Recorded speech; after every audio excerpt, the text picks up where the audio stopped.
The process of closing a loan transaction is fairly standard, regardless of the type or purpose of the loan. It consists of the parties signing all the deal documents, wiring the funds, and if the loan is secured, perfecting the security interest over the collateral.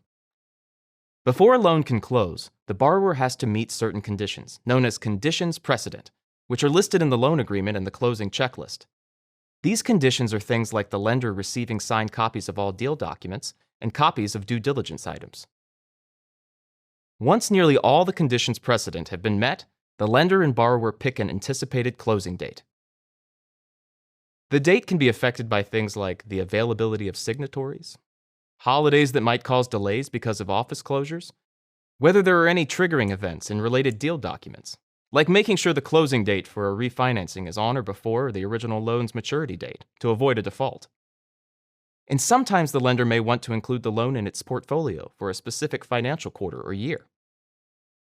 Once the parties have chosen a date, they also need to keep the bank's wiring deadlines in mind. Because parties are often in different time zones, most loan closings are planned for first thing in the morning to avoid missing the deadline. Some deals have more than one closing, when the loan is made in multiple advances on different dates, rather than all at once. Each loan advance made after the initial closing has its own mini-closing, though the process is simpler.